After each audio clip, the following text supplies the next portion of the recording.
Alastair Crooke, welcome to your second edition of Rock the Cradle. I feel that we're going to have to start calling it Rock the Cradle War Edition because it looks like this is going to be a daily thing. And, you know, why not? Why not present the other perspectives of what's going on in the world in English to a global audience that is so keen to find out, you know, not just developments, but I think everyone, you know, we were talking before the show, everyone's been drawn into what feels like a colossal battle between good and evil. And these are not just political terms. It really feels that way. So we're going to be streaming live and pre-recorded every day. So welcome back, Alastair. How are you doing? Thank you very much. Personally, I'm fine. I sort of try and live a life at sort of 500 feet as a hawk, looking at the world below and trying to understand what is going on. But it's quite difficult because there's so much going on down there. There's so much going on, but I actually have always maintained that staying 500 feet away from the story is actually the best place to be standing because you can, you know, not just focus on the weeds, but the larger picture, which is hopefully what we will bring to our viewers today. Alastair, yesterday, the U.S. and Israel attacked Iran in multiple ways. In a campaign to kill Iranian leaders and to strike a series of targets I'm sure they've identified as potential missile silos or missile production installations. We don't know. We do know that 2 schools were hit and many young kids have died in Iran. I think the number is 108 from one of those incidents yesterday. And then, of course, we know that Iran retaliated within no time, as you know, different to the June war, and seems to have done what its leaders said it would do, which was very different from the script that Iran has maintained prior to this. You know, in the last 2.5 hours of ongoing, years of ongoing conflict in the region, Iran put several things on the table. One was that this was going to be a regional war. And I think you know that in the last few weeks, they weren't talking in Tehran, they weren't talking in terms of US-Iran war, but they were talking about it as a regional war from the get-go. The second promise was that they would shut the Strait of Hormuz. They put that on the table, right, in a vote. And then the third thing we're hearing is that this will be a protracted war. Now, Iran's target bank on day one, what do you make of it? And does it fit those 3 goals? Well, yes, I think that Tehran had at least the leadership had a number of very clear objectives. First of all, they understood that there would likely be a decapitation strike because this was evident. This has been the tactic now for some time.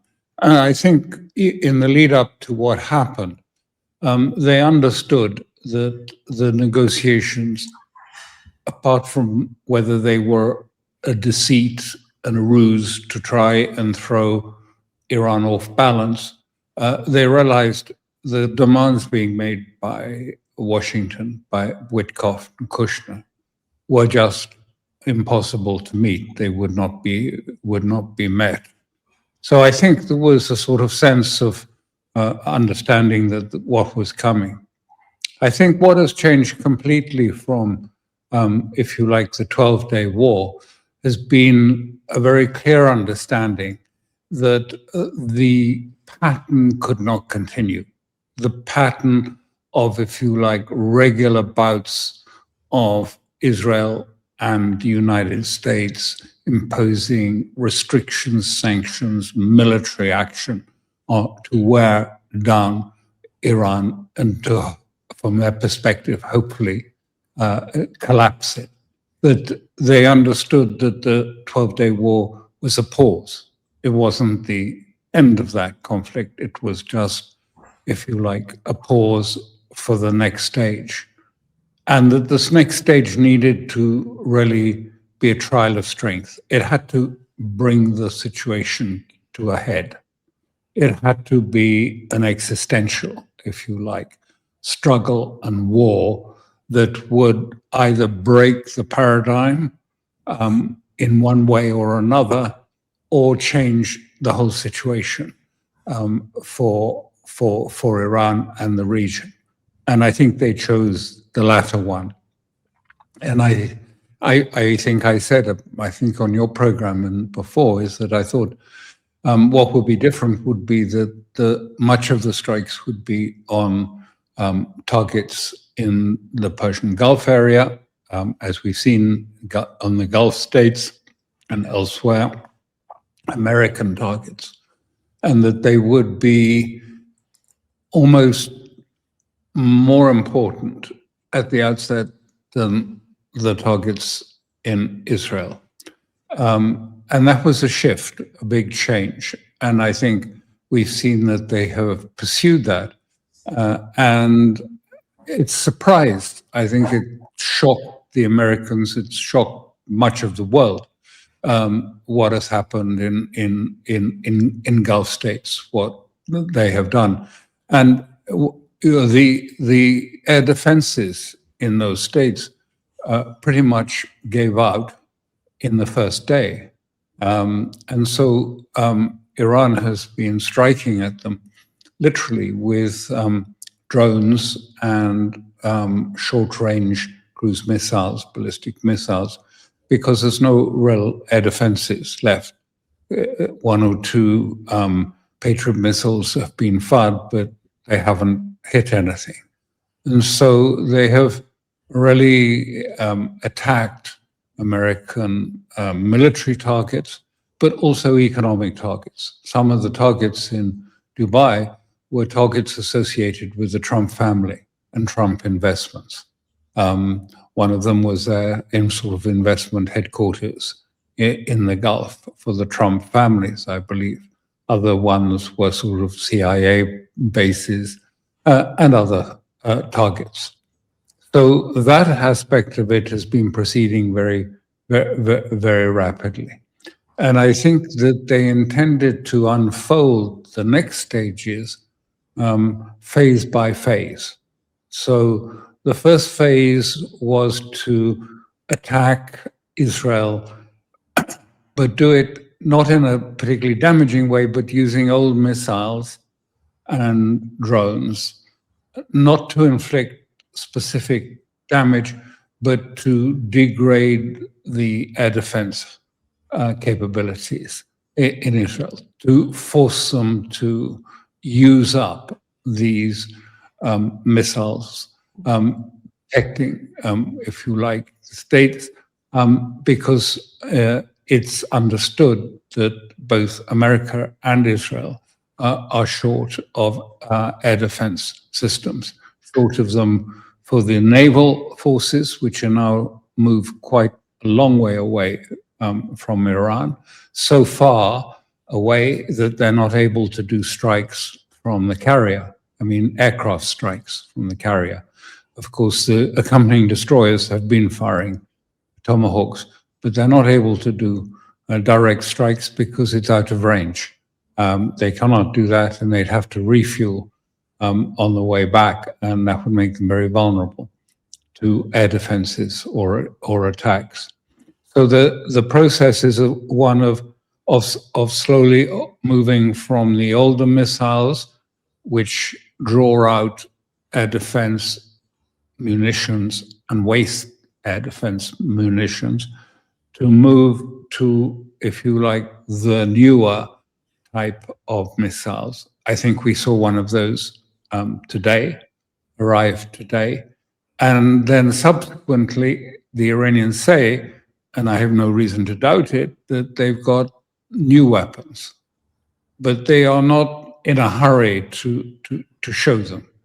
So they say they have new weapons, and I think this is going to be the other element. So yes, there is, if you like, an immediate sort of contrast and objectives. Trump would like a short, quick, easy win that he can go and parade and say, I've done this great victory, a psychological victory for him. He's increasingly concerned about the midterms and about how the effect of what's happening in Iran will impact on the electorate, but particularly his base. And it's not looking very good. His approval ratings are very poor, and the base is very concerned about the emphasis on Israel. This actually is an important change for really the first time, I mean, ever. The question of Israel in American politics is to the forefront of the election, not just in Republicans, but in the Democratic Party too. Yes, the Democratic Party will go back to, there won't be a change. They will go back to working with Israel. But for the first time, even the Democrats will be saying very clearly, we have to have a thorough discussion, first of all, about what is the relationship that the United States will have in the future with Israel. So that's a big change. Well, this may be a conflict that completely changes the nature of the midterm elections and all future US elections. We have between now and November, right, in which a war that the US initiated at the behest of its stalwart ally in the region, the Israelis, could completely put the US on the back foot in this region, could result in the destruction of all US military bases in this region and its ability to maneuver here. Because look, what happens when these bases are just destroyed? Do the Saudis, do the Kuwaitis, do the Emiratis rebuild the bases? The Americans weren't able to protect them. So why would they spend, billions more reconstructing those bases? But before we get to that, you made a really good point about Trump wanting a short war. There's a Ynet report, Israeli publication, right, that's going around saying that the U.S. planned for a 4 to 5 day operation that would weaken the Iranian negotiating position and make conditions favorable to the U.S., and that yesterday the U.S. reached out to Tehran through Italian mediators requesting a ceasefire, which the Iranians rejected. We did report on this on the Cradle's podcast yesterday, that there was information that the Italians had been approached by Washington to try to achieve a ceasefire. And here's the thing, Alastair, it seems in just less than a day that Iran now owns or controls the narrative of this war in terms of what's happening kinetically. That it was just how? Well, I put it just more bluntly and say they're in the driving seat. Yes, yeah. They're definitely in the driving seat. But what you say about Trump, I mean, this is the tension that's going to exist between Trump and, if you like, Netanyahu, his auxiliaries in the United States, and the donors and the big donors, because they have a very different agenda to that of Trump. Their agenda is not about sort of getting some sort of deal on the nuclear issue. And in fact, when Netanyahu went to Mar-a-Lago, and it was reported quite clearly in all of the Hebrew press, which we follow, as you know, quite closely. Netanyahu told him bluntly, he said, listen, I'm not going to come and put the nuclear issue in front of you and say there are 2 months till they have a weapon. Actually, I'm going to put the ballistic missiles. That has to be your priority. The destruction of the missiles is your priority. In fact, one of the reasons is because the missiles are becoming so different, so sophisticated, that actually nuclear weapons are really passé, something of the past. I mean, he may not have exaggerated. Of course, they would oppose any weapon held by Israel, but there was a definite shift in that way.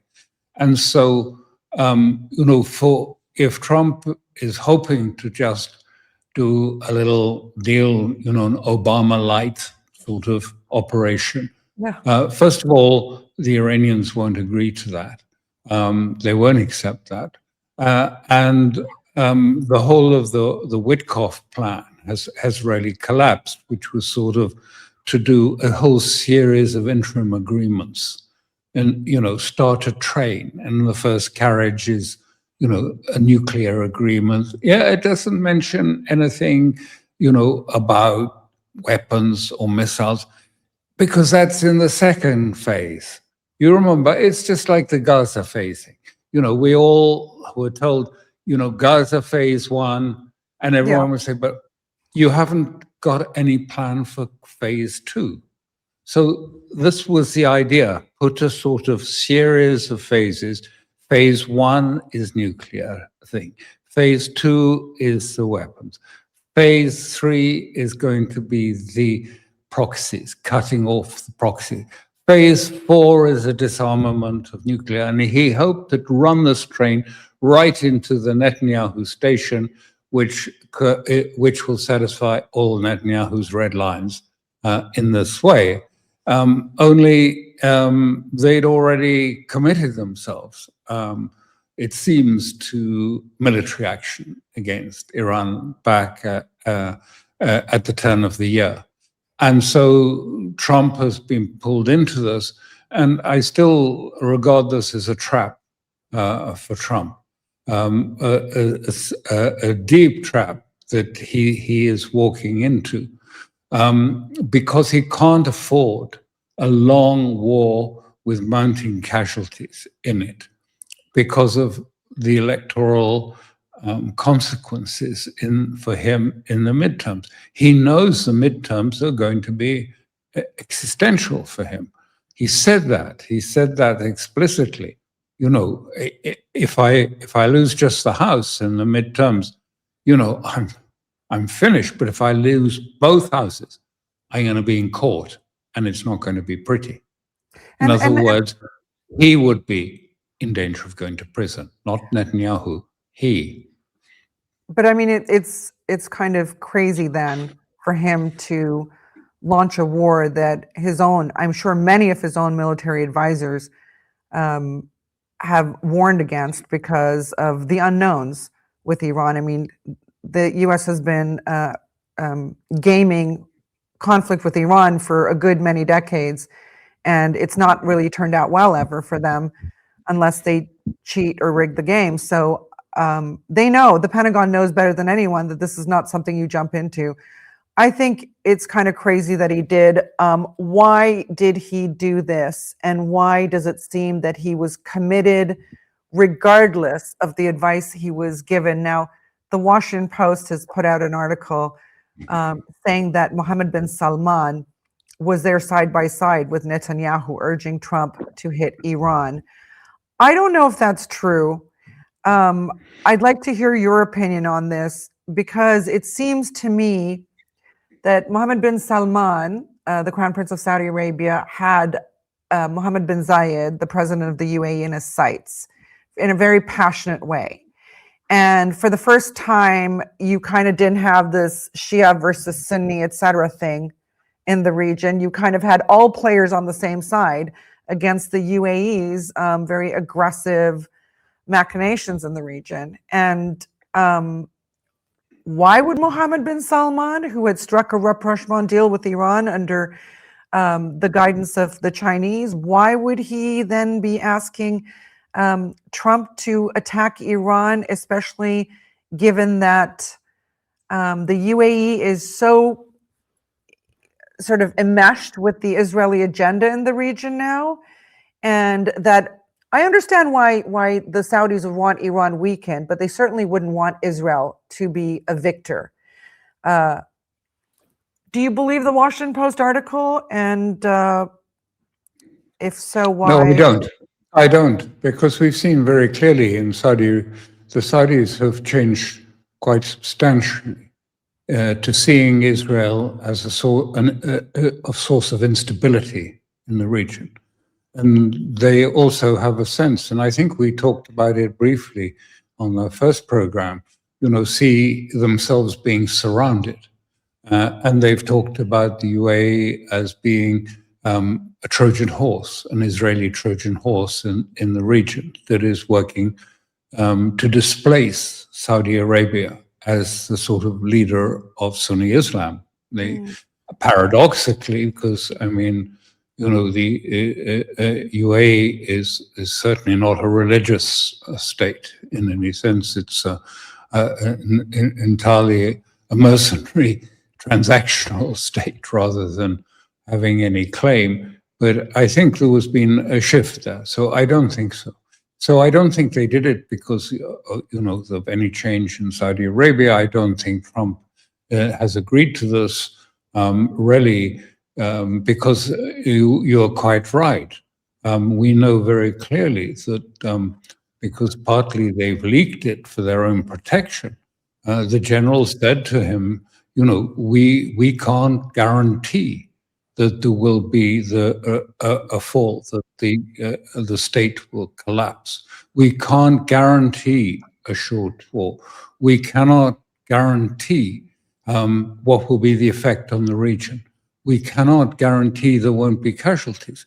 So they said all these things, and he was not really very happy with all of this at all. And then subsequently said, oh, well, actually, General Kane, he said a few things, but of course he knew, America would always win and win easily because it's the biggest and the best army in the world, etc. He said all that. So I think you have to look back and understand, the roots of the compulsion on Trump are different, and that we don't know exactly what they are. But the Netanyahu has, this is going to be about the third time that he is, if you like, compelled Trump to do what he wanted. For whatever reason is not transparent to us, but it's quite clear that Trump operates to a different agenda than you think of. And therefore, Mohammed bin Salman. So I was just going to finish, the whole of this, sort of moves from a rational strategic discussion to more about a psychology and preparing the psychology for Trump. Trump trying to, if you like, maneuver to get the psychology right so that he can present, himself as having a victory and getting a historic achievement under the belt for the midterms, and at the same time, please his donors and those forces in the United States who are looking for something very different. And let's be clear, that there is a complete difference. When I say, Netanyahu asked for, said they have to, the missiles have to be the top of the agenda, not the nuclear issue. The missiles and the proxies all have to be included. He's not going to let Trump, I believe, just simply be able to sort of say, oh, well, I've done, the Iranians say they can do something with the enriched uranium and take it down and we'll come to some sort of agreement. Great victory. It was all the forces that we arrayed against them that persuaded them to do this.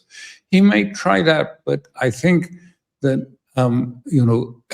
Israel has the means and the tools, and they are very adept at maneuvering to make sure that Trump is forced back onto their agenda, which is, and Trump has nominally come in line with it, which is the collapse of the state, and then the breakup of the state into separate states, components, a Kurdish state, a Baluchi state. They've actually written the constitutions for this sort of separatist agenda. It's not just balkanization, it's just to sort of break it up and then to foment conflict between a sort of ethno-sectarian conflict that would make the state completely weak, rather as they have done to Syria. So that is their agenda, and that doesn't lend itself easily for a sort of Trump quick win, to go and say, maybe he thought killing the supreme leader was going to be a quick win. If so, it's completely backfired, because what it's done is, fired up the whole of Shia Islam across the whole region and beyond into Pakistan. And, I don't know if Trump's sort of aware of these things. Probably not. But, he was the second most important figure, Marjah in Shia Islam, the supreme leader after perhaps the Iraqi. But what it has done, I mean, everywhere, it is to create a new, if you like, I mean, on the streets in Tehran, people out there demanding vengeance and talking against America and seeing this as anti-American. It certainly hasn't created even, I mean, this was a fantasy anyway, that simply if he took out a few of the leaders, that somehow there was an organic opposition that was waiting to come together and it would suddenly gel into a new secular Pahlavi type of structure that they could present as a great success. I mean, one of the problems is that,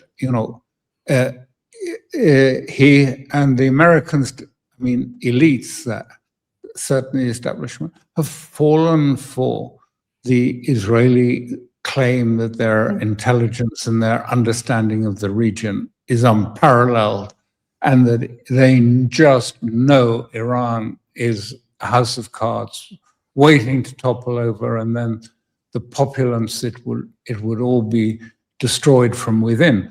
Well, we had this, I mean, we went through this twice before, and now a second time. They thought, the last time it was the protests that they introduced and inserted, professional agitators from Armenia and MEK and Kurdish to create a sense of a protest that was going to be bottom-up protest that was going to sweep away, if you like, the Islamic State. And that hasn't happened. But they don't seem to, look at that and say, well, what's happened? I mean, you can see it even in the Israeli narrative. I mean, if you look at some of their security people, and they're saying, look, actually, it wasn't going to work anyway, and perhaps would never have worked as things stand with Iran. But nonetheless, they go on and they come back, and Trump buys into this. Maybe he has no alternative, and he's compelled to buy into it and says, yes, okay. And perhaps he believes that, because he does seem to have a huge dislike of Iran, a deep visceral dislike of Iran. I don't know quite what from, but I mean, he really, his language at the State of the Union speech about Iran was full of rancor and hatred. And so he does have that. And maybe the Israelis are very good at that, presenting, this is the intelligence case, and we know, and the army is all ready to defect. Actually, what happened at the time of the protests in January, we saw no defections from the IRGC. We saw no defections from the political class. We saw no defections from the army or the Basij militia. There were none of that, and the protests were contrived managed from outside and using tactics of extreme violence, which we've seen elsewhere. I mean, we know these tactics, and they do convey an image of, decay and that there's a problem, and when you see this, with lots of money and outside assistant can create quite an impression. But I mean, isn't there anyone in Washington who says, wait, you sure that this is real? Are you sure that there really is this momentum? And instead of which he's done, I think the mistake that will, collapse this whole project before him, assassinate the supreme leader. This is not just a small affair. This is a major, major thing that has really, wrenched the hearts of many Iranians and others, and is going to rebound, because now, even if they wanted to, those elements who wanted to do perhaps try and find a compromise at some point with the United States, it's not possible now. I mean, not after the killing of the supreme leader. I mean, the war has to go on. And Trump's idea, well, I can do, after 2 or 3 days, I can sort of, I can say it's over and I can just pull out, see you in 6 years. No, it's not going to, they haven't finished yet. They haven't really started. The Iranians have a long project and he has a short project. The Iranians have a project which is based in restoring sovereignty and exiting from this long period of siege and oppression that they've suffered from the West. They've got to break that paradigm somehow. They have to break it completely, because they can't go on, otherwise they'll end up like Syria. The siege, the sanctions, the economic squeeze will get more and more till more and more ordinary Iranians despair. So it's got to break out from that in some way. And the only way is, to do something that breaks that paradigm, to get out of it. So they need, if you like, something more dramatic, something more explosive. I mean that metaphorically. Explosive in the sense that it changes, if you like, that changes the whole game, changes the way people look at the region, changes the way they understand Iran, and will produce, the opportunity for them to emerge from this process. So they need time, and they need to unfold their plans, which they have, and to take that forward. I'd like to talk to you a little bit more about what those plans could be and how they'll unfold. But before that, just for our viewers, I'm not sure if I understood your response to that part of my question about Mohammed bin Salman and the Washington Post saying that he went there to urge Trump to attack Iran. Was it to that you said, no, you don't believe it? You don't believe the Washington Post? Believe that. Okay, yeah, and I don't believe that MBS said that. I think it's quite possible his foreign minister was saying using diplomatic.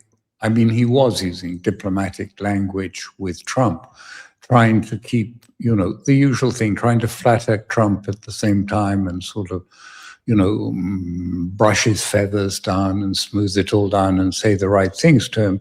And Trump may have taken this to be a message from bin Salman, but I don't think that bin Salman would have done that. He knows where his interests lie, and he knows the dangers of getting on the wrong side. They've been amply demonstrated to him of getting totally in the wrong side of Iran. So I don't think he would have done that. And in any case, he's moved quite noticeably away from a connection with Israel in this period. So now the Iranians have hit, I think, all 6 members of the GCC, as well as Israel and as well as Jordan. Of course, the Saudis came out very firmly in condemning Iran's actions, and not U.S.-Israeli ones. This was something that was noted throughout the region, that the criticism was at Iran and not, in fact, the instigators of the aggression, and that Iran had warned, Iran had very clearly warned, if there is any launching of missile, drone, or aircraft from your territory, we will consider you a target. In this case, it wasn't clear to us whether anything had been initiated from the territories of Arab states by the U.S. There was this CENTCOM tweet, though. I'm just wondering if you can put it on, Kareem. And it seemed to show, because we have seen some launches from naval vessels. We have seen videos of that, Alastair. But this was one in which CENTCOM tweeted itself, and it shows land launches. We don't know from where. But it does suggest, perhaps, that projectiles were launched from the territories of Arab Persian Gulf states. But that is not why Iran hit bases and ports in these states. And I think today they hit a port in Oman as well, where the U.S. receives a lot of its equipment. Now, the Iranian foreign minister, not foreign minister, the head of Iran's Supreme National Security Council, the body that was set up late last year, a few months after the June war, Ali Larijani, he put out a statement today to the countries of the region. He said, quote, "We're not intending to attack you, but when the bases located in your country are used against us, and when the U.S. carries out operations in the region relying on its forces there, we will target those bases. These bases are not part of the land of those countries. They are U.S. territories." I mean, we knew that Iran would try to go into a charm offensive after having bombed these bases. But will the bombing of these bases continue? Because surely it's not over yet. Let's go back to, Alastair, I know you're familiar with this, when Khamenei said on January 8th, 2020, that after the assassination of the Quds Force leader, Qasem Soleimani, he said that an Iranian objective now was the elimination of U.S. military forces and bases from the region, that this would be a region without the U.S. military. And in fact, now is when we're going to see it.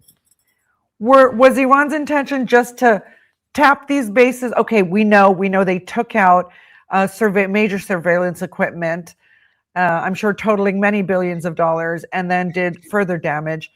But is this going to go until the bases are obliterated, that American ability to receive supplies in these areas even are removed? Are these going to be Iran's first line of targets after they've taken out surveillance?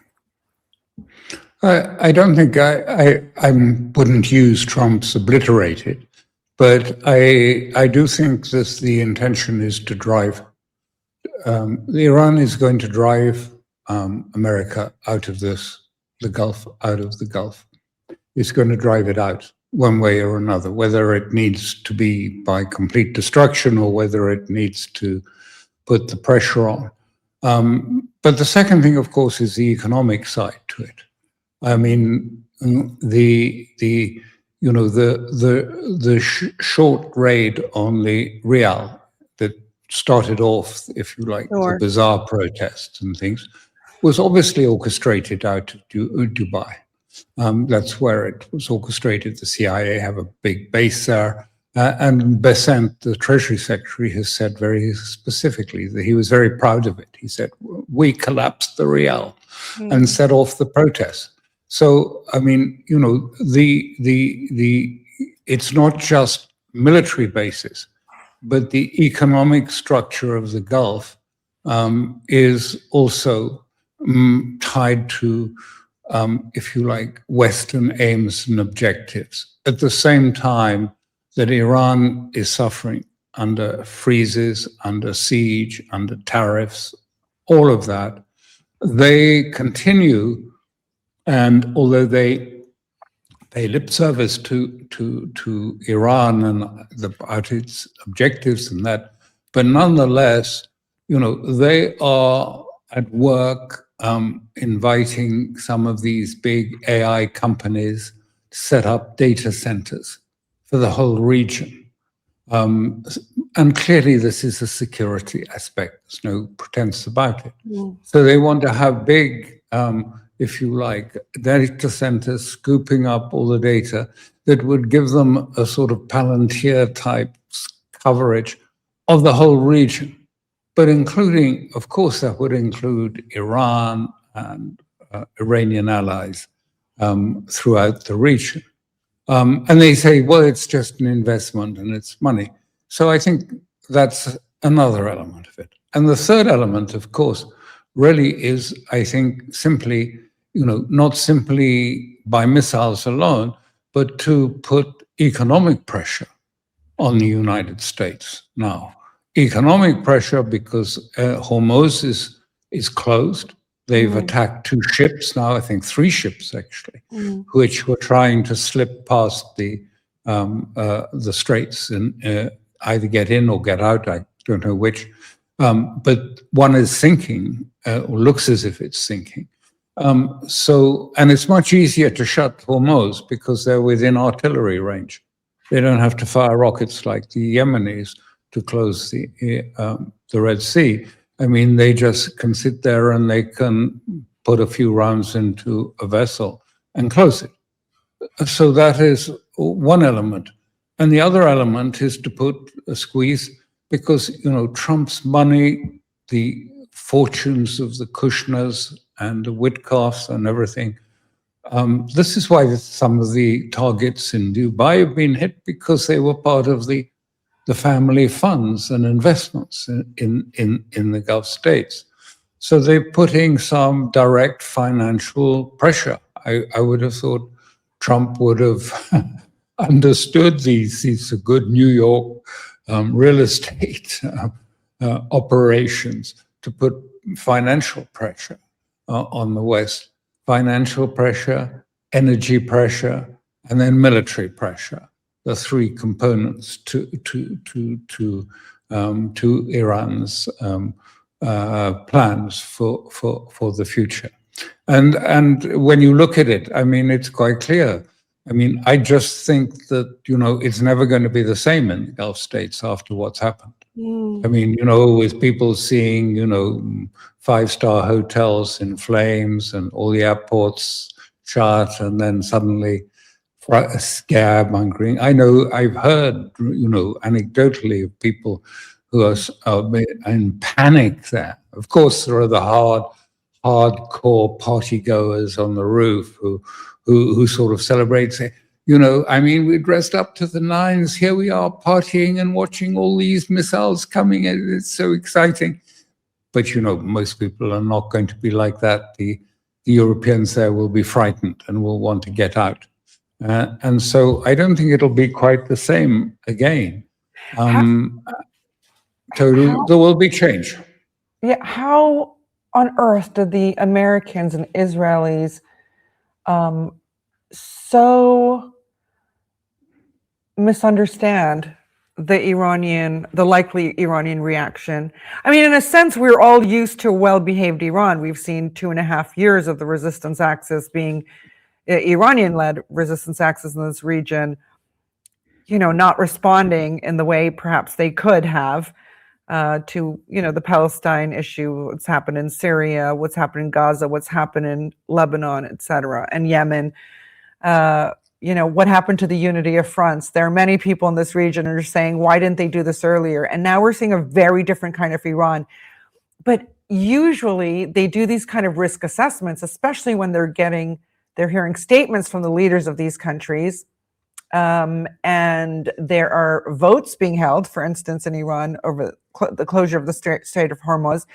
Now, just within the last few hours, there's breaking news that the USS Abraham Lincoln aircraft carrier has been attacked by 4 ballistic missiles. How do the Americans not consider all these developments? Because Iran is clearly, as you said, in the driving seat right now. You're asking a question that,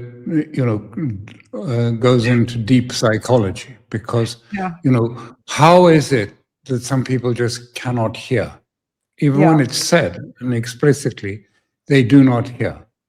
When I lived in Beirut, we often took people to meet some of the party and things like that. And you come away from that and they'd say, very interesting, they said X. And I would say, they didn't. They didn't say that at all. They said the opposite. Really? Really? No, I thought I heard that. I mean, there is a real problem Westerners have, I feel, of, this mechanical way of thinking, of a sort of washing line of thoughts all spread out. And once they get to the end of it, then they're convinced, then this is my view. And, I've done the right procedural, hung out all of the line in the right order. And so I have this view, and I'm not open to being othered and being told there's another view, because I'm convinced in it. I think, it needs more attention than that. I've given it a rather facile account. But this is a problem. And they just don't listen to what people are saying. You may not then subsequently decide that what you have heard is something that is going to change your course of action. But if you don't even hear it, then you're going to make mistakes. And they don't make mistakes because Iran has been very clear about saying these things. They've said it quite loudly, what is going to happen. Now, I think it's come as a shock. American officials are saying, "Oh God, we never expected this in the Gulf states." But I think this is because we've been following this sort of formula of procrastination, of strategic procrastination politically, particularly when you talked about the elements of the resistance.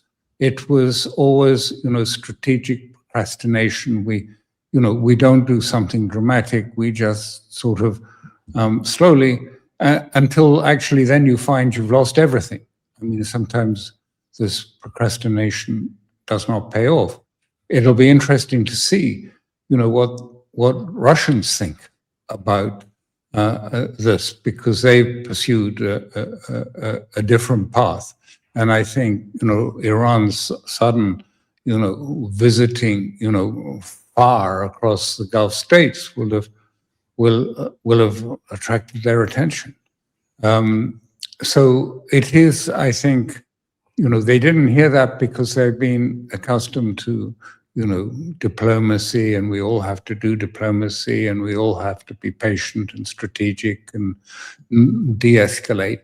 And then suddenly Iran says, no, we are going to break the paradigm and we're going to change it. And this comes as a shock, and they're not ready. And I think this is going to complicate the life of people like Trump and his advisors and his team, because they think, all we've got to do is, make a small offer, and then, the Iranians will fall into line, and then we can claim victory. I think that's improbable. I think they're not going to get that, and they're certainly not going to get, a color revolution from the ground up, sort of suddenly springing into life. They talk about it as if, Lindsey Graham, if only we could put our special forces on the ground, they could meet up with these protesters on the ground, and they could sort of, form part. There is no structure. I said once, someone asked me about it, and I said, Lindsey Graham, he's welcome. Why doesn't he land in Tehran? And he can stand there in the streets and say, well, point me in the direction of the opposition. Where are they? Who are they? And of course, people will stand there and laugh at him and say, opposition? Who are you talking about? Pahlavi is something you created and sits in America, but he does have no currency here whatsoever. I think that's a problem. The Americans being this deaf on what the Iranians are saying also is a great cause for concern, because it's very likely, given decades of watching their behavior, that they will, not like the hits they're taking and try to turn up the heat on Iran, much like the Israelis wish to do, which is target civilian areas, target critical infrastructure from electricity to water to oil and gas, to really cause pain in Iran, which the Iranians can also turn around very quickly and do that to Israel. Israel, which has zero strategic depth, unlike Iran, right? And then there is the, he who shall not be named, which is basically Israel's nuclear option, which seems to be discussed so much and so openly, Alastair. It's the kind of discourse that makes, that puts people like us on alert, perhaps because we know they set the scene before they use these things, right? They sort of make these things palatable for wider audiences before they then use them. Will the Americans, being deaf to what's going on and blind what's going on in this region, will they escalate in a way to try to take back the driver's seat? And will Iran escalate incrementally in kind, or is Iran going to act at some point exactly how it did on day one, just completely shift the paradigm and do what nobody expects the Iranians to do? I'm going to ask the impossible of you, but let's I don't have an answer to that, but I think the other thing that we have to look at is look at it through the Israeli end of the telescope. Israel is deeply divided. Although they made all the, had these expressions and saying how everyone was so excited, there are headlines in the Hebrew press, attack, attack, attack, and they have these fantasy ideas that somehow, Iran is going to be a sort of pro-Western state that will come into alliance, and that they'll have a new agreement, a new alliance forming between Israel, Iran, and India that will take on all of the Islamic radicals. This is just fantasy, childish fantasy, but nonetheless, it reflects something deep in Israel, a sort of eschatological, touches on sort of eschatological end of times thinking, and so it is real in some sense, but equally Israel is in crisis. It's in crisis, and many people are frightened and panicked by what's happened, and they see that Israel is not winning anywhere. They can see that the talk of victory is bogus, and they are very frightened of sort of the attempts to say, well, if only we destroy Iran, because this everything will come right, because they don't believe that. I mean, they don't think it's, instinctively they know that it's not like that, and so I think that the crisis is gathering force in Israel. As you know, Netanyahu's trying to manage the sort of 7th of October inquiry so that he doesn't get any blame, and the blame is put on the army, principally. And the army is going to reject that. And then there are the other, the corruption cases, and then there is the Qatar gate, all of these things coming. So it's will he survive? What happens if he goes? I mean, there is deep divisions. You don't see them so obviously because they're not expressed often in English. They're expressed mostly in the Hebrew press and the Hebrew language, but they're there. And so, this is a real crisis. You have two people who are desperate. Trump, who I say, if he gets it wrong with the midterms, could end up in court. And then you have Netanyahu, who's already in court, supposedly, but facing prison. So it is a very dangerous and precarious. So you're right to warn about it, that people can, lose a grip on reality and on the risks and the dangers that they are dealing with. They are playing a dangerous game, one that will change not just the region, but could potentially, what happens in Iran will affect the whole of the geopolitical structure. It will affect China, and it will affect, of course, Russia and the BRICS. Because at root, this is about economics and about Netanyahu, Trump's need to find a solution to the debt crisis in America.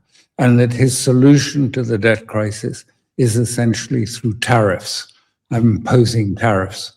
But to do that, to have tariffs, he has to keep a dollar hegemony. But to keep a dollar hegemony, he's got to have the myth of American military prowess before everyone. That's what holds the whole package together. So if he goes to a loss, a humiliation of the United States military threat to Iran, it's going to cascade right down to a debt crisis in the United States as well. Two other countries watching this very closely would be Russia and China, of course. Cool. And we've heard that the Chinese are providing satellite footage to Iranians to identify U.S. military equipment and movements. None of this is confirmed. It makes perfect sense that they would, though. But Iran, it's interesting. And on our show, as you can imagine, we have a lot of people saying, what are the Chinese doing? What are the Russians doing? One thing I don't know, again, you have to listen to the Iranians. The Iranians have consistently said, and this is since Gaza, not just in the June crisis and now as well, they've consistently said, we intend to fight this alone. We've been preparing for it for a very long time. Is this paranoia, not trusting others, or does Iran have something to prove? Why do you think Iran's so determined to go it alone? And though I'm sure you have some information on the kind of help that the Russians and Chinese are offering behind the scenes, such as at the UN Security Council, which we saw yesterday. Tell me what you think about the extent of cooperation with those countries and why Iran seems very determined to go it alone. I think for all sorts of reasons, China and Russia don't want to be out front on what's happening with Iran, and perhaps Iran doesn't want it that much either. But I think there is real help, and we can see it because, we can see some specifics of it because Iran has switched from GPS structures and the Russian structure to Beidou structure. And in the partnership agreement from 25, the Chinese gave Iran not just the most advanced, but the highest military grade data structures, data processing of Beidou to Iran. So, and we know they are getting satellite images because the the Chinese pretty well tell us that. I mean, you've seen these pictures of the Chinese put out of all the aircraft sitting in Saudi Arabia or in Al Udeid base or whatever it is. I mean, it's a pretty clear message saying, look, I mean, we're watching, you can't move a finger without us knowing. And of course that is going to the Iranians. Silently, you don't see any of this. What is the greatest gift that America was able to give in the war on Ukraine?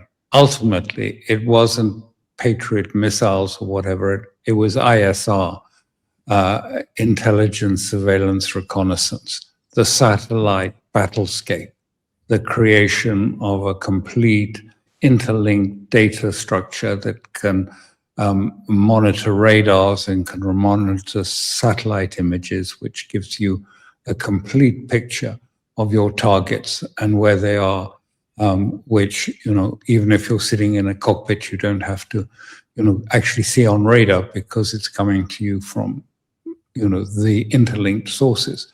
This is what, this is the American, which we always say, oh, there was classified, we did something classified. That means it came from ISR. That's what those AWACS are doing. That's what the satellites, integrating all of this image into a single battlescape. That's what, when we had those cells infiltrated to sabotage the Iranian radar systems, and it was sabotage. They weren't affected by missiles. They came in with drones and with Spike anti-tank missiles. So they were right up close, to destroy the outer edge of the Iranian three-layer radar and early warning system. But as soon as they cut off the link to the American battlescape that was providing the targeting for the Iranian radars, it all flopped and all collapsed. And it was over. The threat to the radar was over. So, in this new war, sometimes you don't see visibly. People say, well, I don't see any evidence of any help. But I mean, if electronic warfare is turned on, you don't see it. You won't know if electronic warfare is being used or to what effect. So, we can't answer exactly what's help they're getting or being given, but I think it's pretty clear they will have been given help because they can see, I'm sure, strategically how important, what happens to Iran in this major conflict is a component to the whole war that is being waged by the West against China, Russia, Iran, BRICS, to keep control of the financial levers of the economy. Yeah, a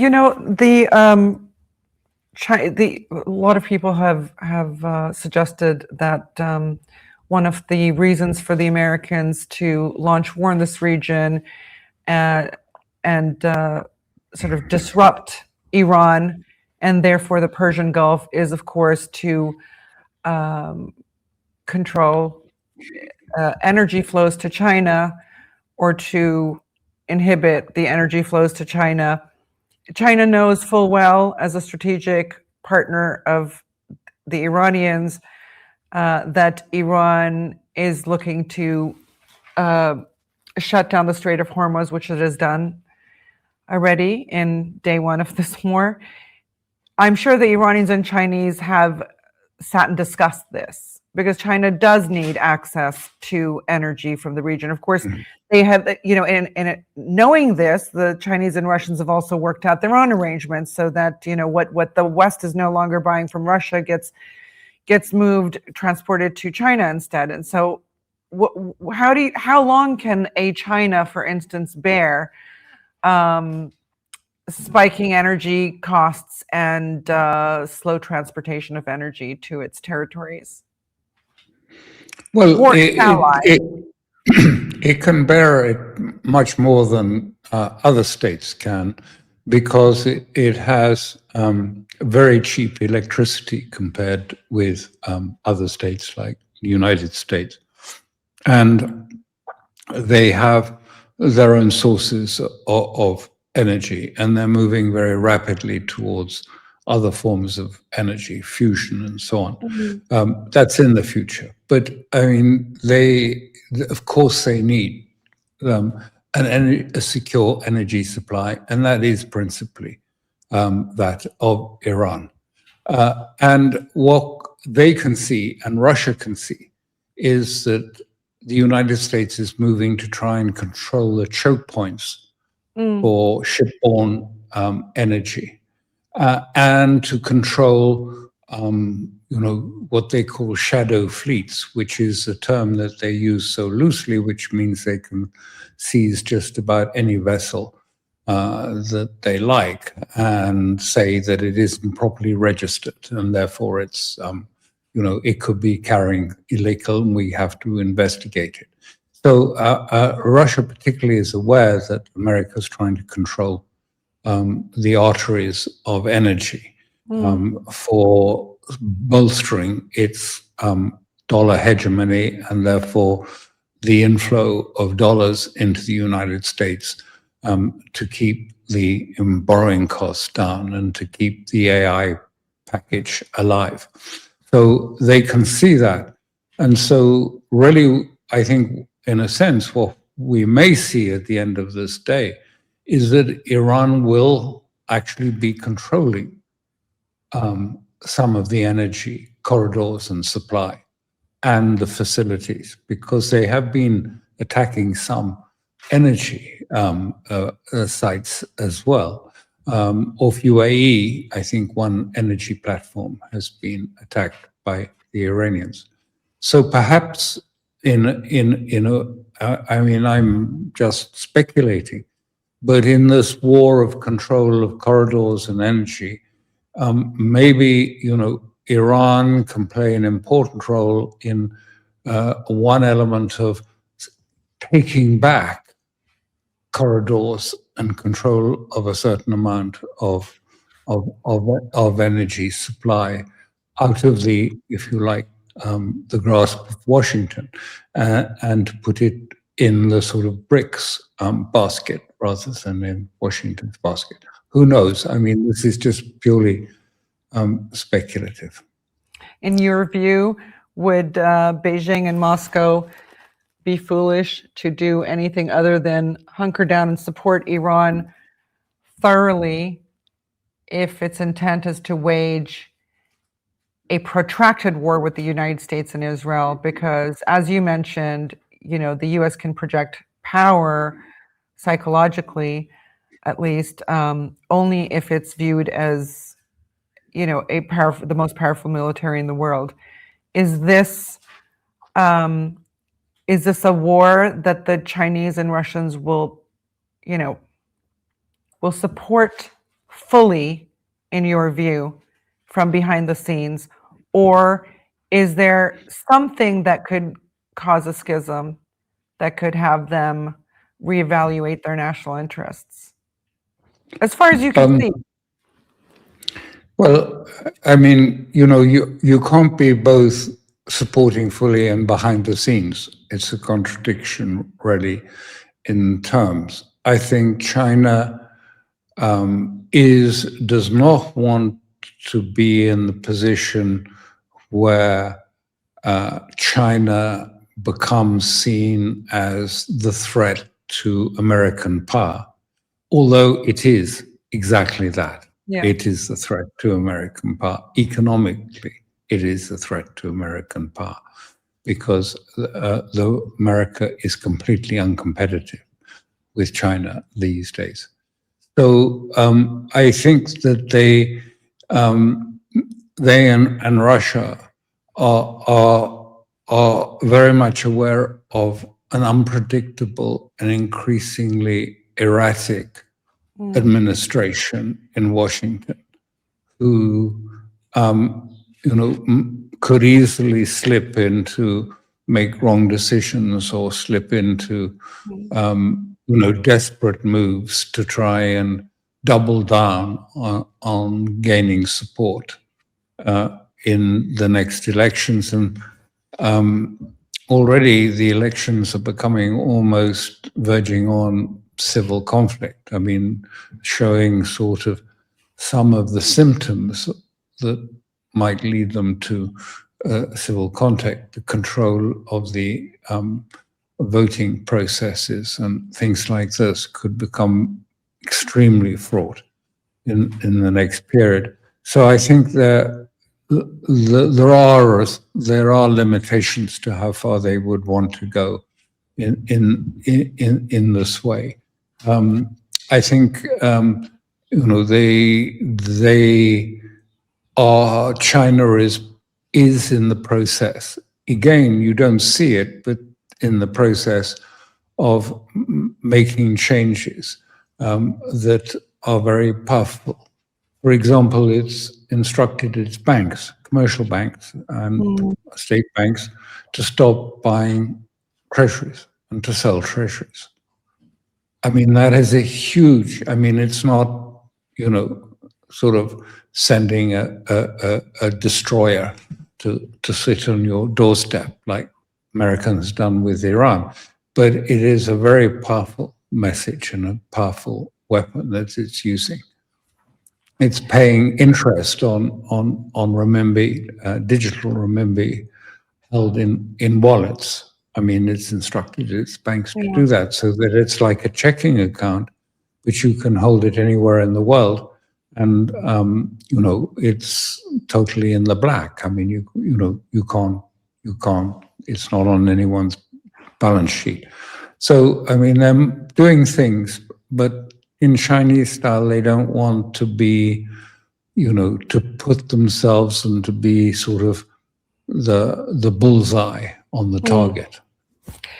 It's interesting that, and I'm sure you know this, but that the Chinese and the Russians and the Iranians have, I think all three quite separately have proposed collective security arrangements for the Persian Gulf countries and, advocating for the removal of foreign troops and establishing collective security by the littoral states of the Persian Gulf as being the solution moving forward.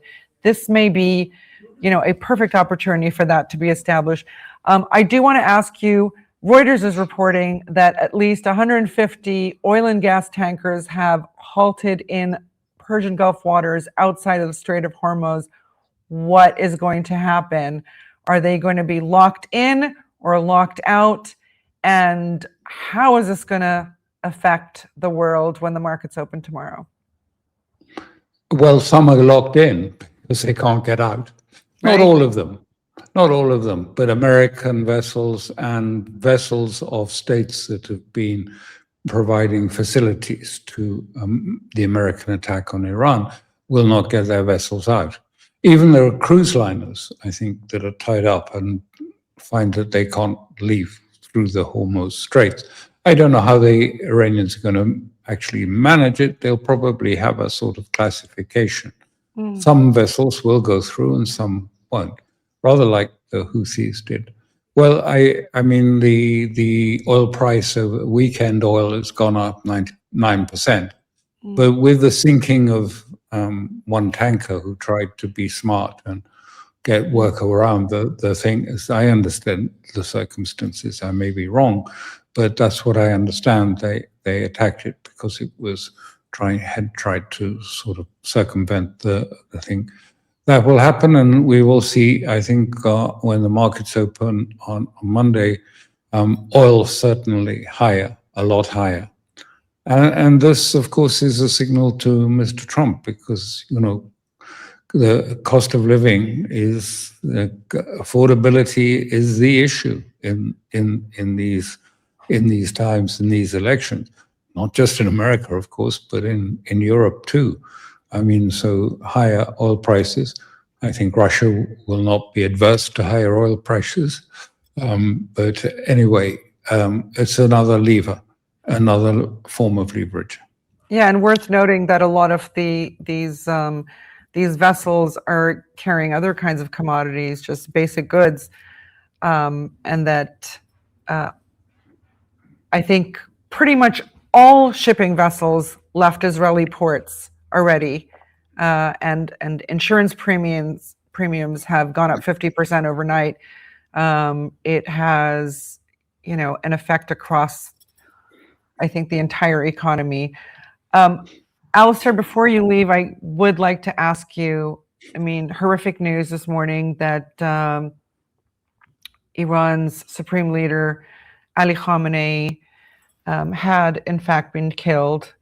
And as information sort of has come out, that he refused to leave his home, despite the risks. He refused to be in a bunker. This while this morning, pictures of Sarah Netanyahu and her son on a balcony somewhere in the States, waking up for their morning coffee, and Netanyahu sitting in Germany, have blasted around the world. You have followed Iran for a very long time. You visited there many a times. I saw you there last year myself for the first time. You must have some impressions of this man and his remarkable contributions to the country, which I only learned myself in 2012. And, extraordinary in pushing science and technology in Iran, all the things you wouldn't expect from a religious figure. Give us your impressions of how he impacted Iran and, what incredible strengths he brought to the country. I think two things really that are most striking is his complete humility. He made a little statement. I can't quote it exactly correctly, unfortunately, probably. But he was saying, I'm 86. I'm slightly crippled. My body I'm near crippled. But I do have dignity. And I have the dignity that you, the people of Iran, have given to me. But my life is not important. And I am ready to offer it to you if it's of use. I think he accepted that he was likely to be killed and that he would be a martyr. And I think that's where Western life and the life in Iran differ most sharply. Sense of being willing to sort of sacrifice your life for a nation, for its people, for what it stands for, is still quite difficult for us to grasp. But he had that. And I remember him saying that to a little boy who said, I want to be a martyr. And he said, no, you go to university, get qualified, enter, and eventually you will die too, anyway, like us all. He was a very gentle person and a very clever man, as you pointed out. I saw his compound long ago. I think it's still probably the same compound. Went to his office. It's such a simple place, very simple. No pretensions. It's just, the furniture is not new. It was a working office, Let's leave it at that, slightly old-fashioned and very simple, but very humble.